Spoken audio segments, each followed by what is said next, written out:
Halo semuanya, bertemu kembali dengan saya Herbert Sinaga dan kita akan bersama-sama kembali melanjutkan pembahasan topik yang menarik melalui channel ini yang saya sebut The Time is Near atau waktunya sudah dekat. Kita telah mengetahui bagaimana supaya kita selamat melalui video-video sebelumnya. Maka kita sampai pada satu pertanyaan yang penting, yaitu bagaimana supaya keselamatan kita itu tidak hilang. Kita akan membahasnya kembali bersama-sama dengan satu sumber yang tidak akan pernah salah. Apa itu? Alkitab, firman Allah yang hidup. Apakah Alkitab memberitahukan cara bagaimana agar keselamatan kita tidak hilang atau kita tetap selamat? Apakah hanya percaya dengan Yesus saja kita pasti akan selamat? Mari kita pelajari bersama bagaimana agar keselamatan kita itu tidak hilang atau kita tetap bisa selamat melalui Yesus.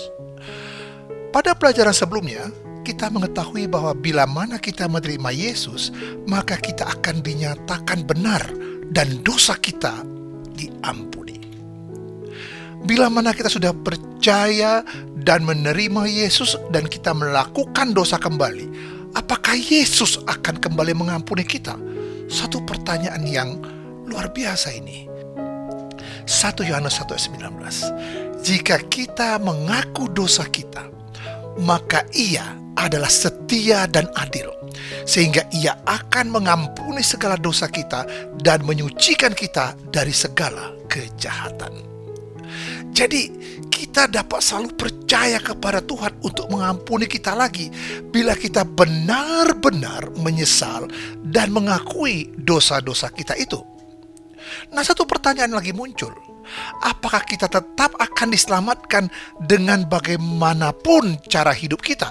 Karena melalui ayat tadi, bila mana kita datang kepada Yesus, kita datang kepada Dia dan Dia akan mengampuni kita dari dosa kita. Nah, dengan bagaimanapun cara kita hidup, apakah kita tetap akan diselamatkan? Banyak orang mengatakan, sekali kita selamat, maka kita akan tetap selamat. Nah, sekarang, apa yang Alkitab katakan mengenai hal ini? Ada banyak orang yang salah mengerti dengan ayat Alkitab dan mengambilnya sebagai satu kebenaran yang mana itu sulit untuk dipahami. Contoh, dalam Yohanes 10 ayat 28-29. Dan aku memberikan hidup yang kekal kepada mereka, dan mereka pasti tidak akan binasa sampai selama-lamanya, dan seorang pun tidak akan merebut mereka dari tanganku.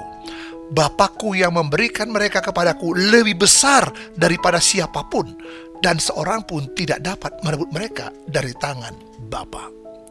Jadi melalui ayat ini pengertiannya seolah-olah tidak ada satupun yang bisa merebut kita dari Yesus dan Bapa bila kita sudah menerima Yesus. Dengan kata lain, sekali kita menerima Yesus, maka kita akan tetap selamat walau bagaimanapun cara hidup kita. Apakah itu memang benar pengertian yang dimaksud? Bila mana kita ingin mengetahui suatu maksud dari ayat-ayat Alkitab, kita harus melihat konteks ayat itu secara keseluruhan. Mari kita lihat dalam ayat sebelumnya, yaitu dalam Yohanes 10 ayat yang ke-27. Domba-dombaku mendengarkan suaraku, dan aku mengenal mereka, dan mereka mengikut aku. Nah, ada latar belakang kondisi bila mana kita tidak bisa direbut dari Yesus dan Bapa. Apa kondisinya? Bila mana kita terus-menerus mengikut Yesus. Jadi, memegang erat tangan Yesus dan terus berjalan bersama dengan Dia akan memastikan kita akan diselamatkan. Dan apa yang selanjutnya Alkitab katakan? Dalam Yohanes 15 ayat 4 dikatakan, tinggallah di dalam aku dan aku di dalam kamu, sama seperti ranting yang tidak dapat berbuah dari dirinya sendiri kalau ia tidak tinggal pada pokok anggur. Demikian juga kamu tidak berbuah jikalau kamu tidak tinggal di dalam aku. Jadi dalam hal ini, bila mana kita tinggal di dalam Yesus dan Yesus di dalam kita, tidak ada apapun yang bisa menarik kita dari Bapa atau dari Yesus. Jadi dengan demikian, bila mana kita ingin diselamatkan, kita harus tetap bersama dengan Yesus setiap saat. Nah, sekarang apalagi yang Alkitab katakan untuk menerangkan salah pengertian ini? Dalam Matius 7:21, bukan setiap orang yang berseru kepadaku, Tuhan, Tuhan, akan masuk ke dalam kerajaan sorga, melainkan dia yang melakukan kehendak Bapakku yang di sorga. Nah, jadi jelas di sini Yesus mengatakan bahwa kita harus melakukan kehendak Tuhan, bukan melakukan apa yang kita sukai. Bila mana kita sudah menerima Yesus, maka kita akan melakukan apa yang menjadi kehendak Tuhan. Jadi sifat alami kita yang melakukan kehendak kita sendiri adalah dosa dalam diri kita, sehingga kita bisa jauh daripada Tuhan. Yesaya 53 ayat yang ke-6. Kita sekalian sesat seperti domba, masing-masing kita mengambil jalannya sendiri, tetapi Tuhan telah menimpakan kepadanya kejahatan kita sekalian. Jadi kita tidak bisa melakukan sendiri keajaiban untuk menjadi orang benar. Kita harus berjanji untuk mengundang Yesus setiap hari dalam kehidupan kita untuk mengubah hidup kita. Siapa di antara kita yang bisa menyatakan pada diri kita pada hari ini, saya tidak akan berdosa hari ini? Tidak ada satupun. Mungkin 10 menit setelah kita mengatakan demikian, kita berdosa. Jadi kita harus rela menurut dan mengikuti kemana Yesus pimpin kita. Yesus menuntun kita, membawa kita kepada satu kehendaknya yang harus kita ikuti. Nah, apa yang terjadi bila kita jatuh kembali ke dalam dosa dan meninggalkan Tuhan? Yeskil 18 ayat 24. Jikalau orang benar berbalik dari kebenarannya dan melakukan kecurangan seperti segala kekejian yang dilakukan oleh orang fasik, apakah dia akan hidup? Segala kebenaran yang dilakukannya tidak akan diingat-ingat lagi. Ia harus mati karena ia berubah setia dan karena dosa yang dilakukannya. Jadi kita harus ingat, jangan pernah kita meninggalkan Tuhan. Sehari demi hari kita harus bersama dengan Tuhan. Sekali kita meninggalkan Tuhan dan tidak kembali lagi, maka segala kebenaran yang kita ketahui akan tidak diingat-ingat lagi, akan lenyap. Jadi bila orang benar meninggalkan Tuhan, maka dia akan hilang, akan binasa. Kebenarannya tidak akan diingat-ingat lagi. 2 Petrus 2 ayat 20-22.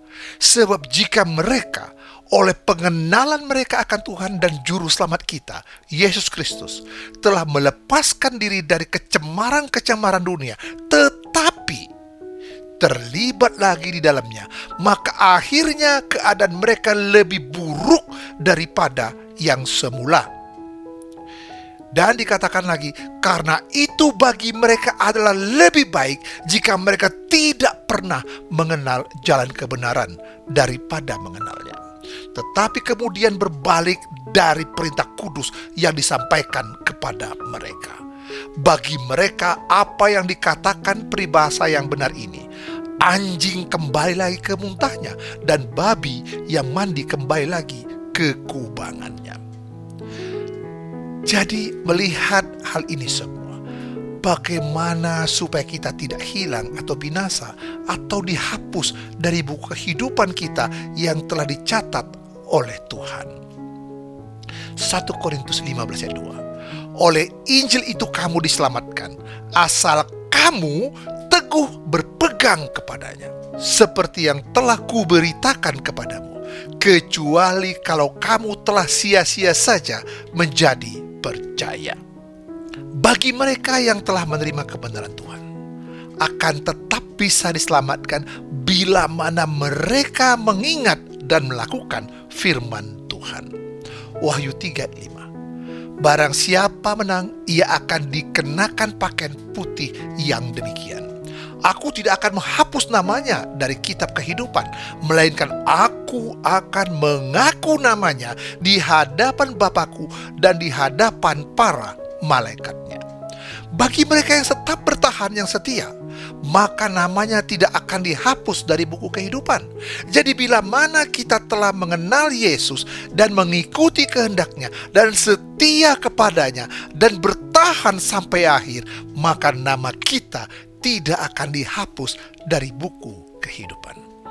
Matius 24:13 dikatakan, tetapi orang yang bertahan sampai pada kesudahannya akan selamat. Ada banyak pencobaan dan kesusahan dalam hidup kita. Hanya yang bertahan sampai akhir akan selamat. Ibrani 3:12. Waspadalah hai saudara-saudara, supaya di antara kamu jangan terdapat seorang yang hatinya jahat dan yang tidak percaya oleh karena ia murtad dari Allah yang hidup. Tetapi nasihatilah seorang akan yang lain setiap hari, selama masih dapat dikatakan hari ini, supaya jangan ada di antara kamu yang menjadi tegar hatinya karena tipu daya dosa. Ibrani 3:13. Dan ayat yang ke-14 dikatakan, karena kita telah beroleh bagian di dalam Kristus, asal saja kita teguh berpegang sampai kepada akhirnya pada keyakinan iman kita yang semula. Jadi kita harus berhati-hati untuk hati yang tidak percaya dan meninggalkan Tuhan, karena itu yang akan menyebabkan kita akan selamanya hilang. Jadi dari penjelasan ini kita bisa melihat bahwa sekali kita selamat, maka kita akan tetap selamat, tidak sesuai dengan Alkitab. Dan itu juga bertentangan dengan karakter Tuhan, yaitu setiap orang mempunyai kebebasan untuk memilih. Jadi bila mana sekali selamat, tetap akan selamat, seolah-olah dia tidak mempunyai pilihan lagi untuk selamat. Inilah yang dikatakan tidak mempunyai kebebasan. Mari kita lihat contoh dari Alkitab. Matius 4:20. Lalu mereka pun segera meninggalkan jalannya dan mengikuti dia.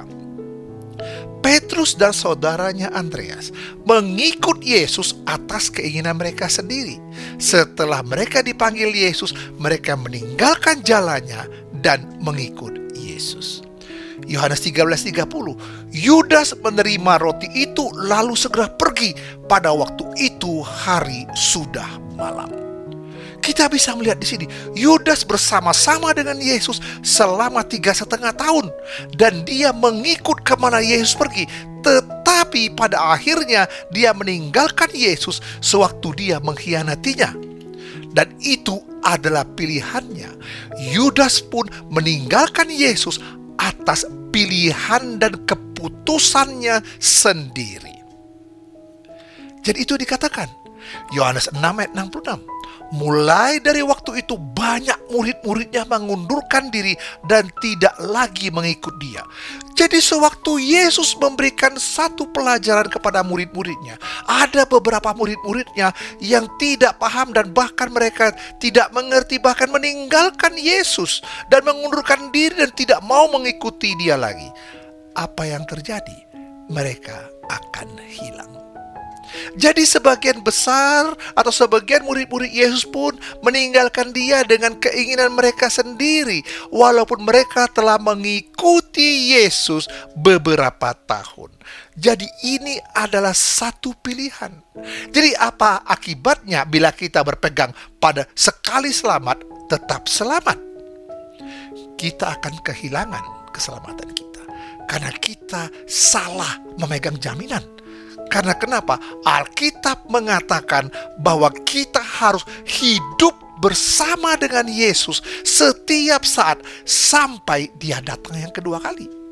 Dalam Yesaya 18:24 kita diingatkan kembali, jikalau orang benar berbalik dari kebenarannya dan melakukan kecurangannya seperti segala kekejian yang dilakukan oleh orang fasik, apakah ia akan hidup? Segala kebenaran yang dilakukannya tidak akan diingat-ingat lagi. Ia harus mati karena ia berubah setia dan karena dosa yang dilakukannya. Yesus sangat mengasihi kita, maka dia rela menderita dan mati daripada berpisah dengan kita. Sangat sulit dimengerti, tapi itulah kasih yang telah Yesus lakukan untuk kita. Menerima dia dan tetap tinggal bersama dengan dia adalah satu-satunya cara supaya kita dapat diselamatkan dan menjamin keselamatan kita tidak akan hilang. Jadi, bagaimana supaya keselamatan kita tidak hilang? Yang terutama adalah hanya dengan memegang erat tangan Yesus dan terus berjalan bersamanya yang akan memastikan kita akan selamat. Terus berjalan dengan Yesus adalah melalui melakukan kehendaknya, seperti yang dikatakan dalam Matius 7 ayat 21-23 tadi. Kita tidak bisa melakukan sendiri keajaiban untuk menjadi orang benar. Kita harus berjanji untuk mengundang Yesus setiap hari dalam kehidupan kita untuk mengubah hidup kita. Bagi mereka yang telah menerima kebenaran Tuhan, akan tetap bisa diselamatkan bila mana mereka mengingat dan melakukan firman Tuhan. Seperti tertulis dalam 1 Korintus 15 ayat yang kedua. Bila orang benar meninggalkan Tuhan, ingat ya, bila mana orang benar meninggalkan Tuhan, maka dia akan hilang atau binasa. Yesaya 18 ayat 24. Bagi mereka yang tetap bertahan dan setia, maka namanya tidak akan dihapus dari buku kehidupan. Itu yang tercatat dalam Wahyu 3:5. Jadi ini yang penting.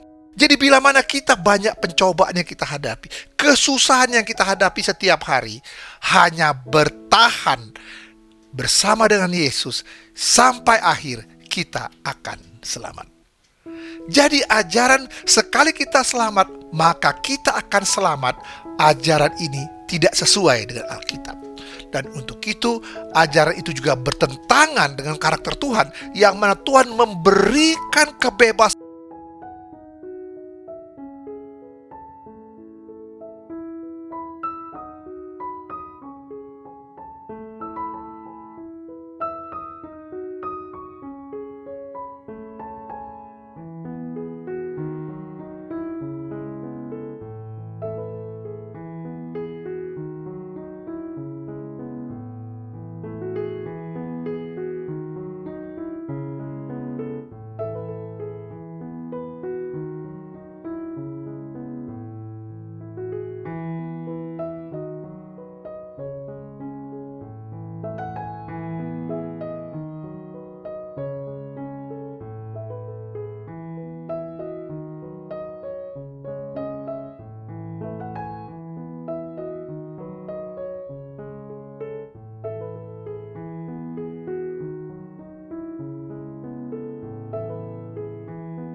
Kiranya Tuhan memberkati kita.